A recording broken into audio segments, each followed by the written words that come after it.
Assalamualaikum warahmatullahi wabarakatuh. Perkenalkan, nama saya Intan Sofiatul Fariha dengan NIM 933101119. Saya dari Prodi Studi Agama-Agama. Di sini saya akan mengulas sedikit materi yang pernah Ibu dosen sampaikan dengan mata kuliah Ilmu Politik. Di sini saya akan mengulas sedikit materi tentang pendekatan ilmu politik. Pendekatan sendiri itu berarti suatu kriteria untuk menyeleksi masalah atau data yang relevan. Pendekatan mencakup standar dan tolak ukur yang dipakai untuk memilih masalah, menentukan data yang diteliti, dan data mana yang akan dikesampingkan. Di dalam pendekatan ilmu politik ada 6 aspek. Yang pertama adalah pendekatan legal atau institusional atau tradisional. Pendekatan legal ini mulai berkembang pada abad ke-19. Sifatnya adalah normatif. Fokus kajiannya adalah negara. Aspek kajian adalah konstitusional dan yuridisnya. Tidak memperhatikan implementasi dari undang-undang. Selanjutnya yang kedua adalah pendekatan perilaku. Politik harus mengamati proses. Fokus kajiannya adalah perilaku manusia sebagai gejala yang harus diamati. Bukan hanya mengamati perilaku individu, tetapi juga kesatuan seperti ormas, gerakan, dan masyarakat politik. Sifatnya adalah multidisipliner, menggunakan ilmu alam dalam analisa politik dan melahirkan teori sistem politik. Yang ketiga adalah pendekatan neomarkis. Fokus kajian adalah kekuasaan dan konflik. Konflik bukan antar kelas berjuis dan proletar. Konflik ini antar massa yang sedikit tapi mempunyai banyak fasilitas. Massa banyak tapi mempunyai sedikit fasilitas, atau kebalikannya. Jadi, negara mendukung kepentingan antara pendekatan neomarkis ini. Yang keempat adalah pendekatan teori ketergantungan. Fokus kajiannya adalah hubungan ketergantungan antara negara dunia pertama dan negara dunia ketiga. Yang kelima adalah rational choice. Pengaruh ilmu ekonomi dalam politik. Fokus kajian pada pilihan rasional manusia karena individu adalah aktor terpenting dalam dunia politik. Manusia adalah makhluk rasional yang berusaha memaksimalkan kepentingan sendiri, membuat preferensi, dibuat setelah melakukan perhitungan untung dan rugi, dihitung dengan pendekatan matematis. Selanjutnya terakhir nomor 6 adalah neo-institusionalisme. Perbedaan dengan institusionalis lama ialah sifatnya yang dinamis.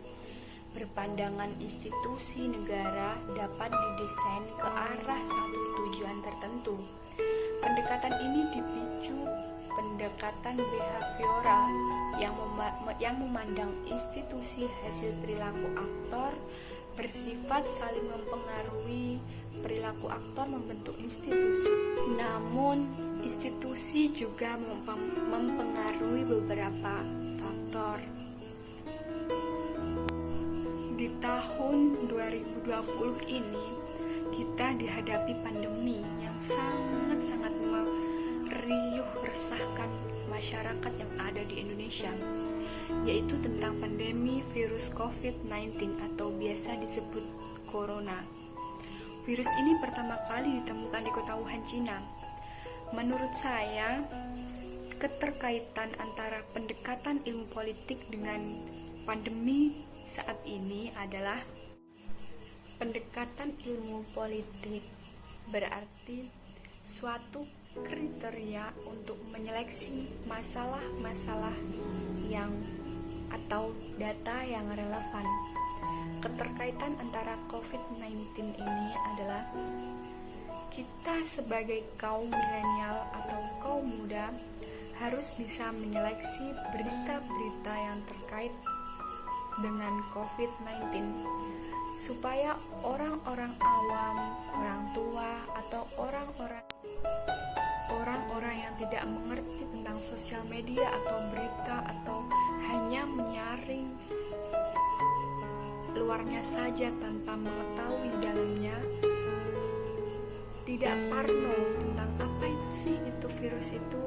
Jadi kita harus menyeleksi, terus mengasih tahu kepada orang-orang tua atau orang awam itu kalau jangan pernah takut, kita harus berjaga diri seperti itu, cuci tangan dan lain-lain. Kita harus jaga diri kita, jaga kesehatan, makan makanan yang bergizi, dan ikut anjuran pemerintah. Kalau ada di desa yang sudah menerapkan PSBB, harus kita patuhi. Mari kita sebagai warga negara Indonesia harus mematuhi peraturan pemerintah. Jika kita ingin segera pandemi ini segera hilang, mari selalu menerapkan PHBS, perilaku hidup bersih dan sehat. Rajin mencuci tangan, bila batuk atau bersin ditutup dengan siku atau tisu. Hindari menyentuh mata, hidung, mulut, dan dengan tangan. Usahakan mencuci tangan sebelum dan sesudah melakukan sesuatu. Mari kita batasi mengunjungi tempat ramai dan mematuhi aturan pemerintah. Dan jika ada orang sakit, hindari minimal 1 meter, jarak 1 meter. Usahakan berolahraga di pagi hari dan mencari sinar matahari antara jam 9 sampai jam 10. Makan makanan yang sehat, disarankan juga minum vitamin. Tetap stay at home, stay healthy, and stay positive. Sekian dari saya. Ada kurang lebihnya saya mohon maaf. Wabillahi taufik wal hidayah. Wassalamualaikum warahmatullahi wabarakatuh. Terima kasih sudah menonton. Jangan lupa subscribe channel aku ya. Dukung channel aku terus. Jangan lupa, ini bonus. Bonus. Jangan lupa subscribe, like, and comment. Terima kasih.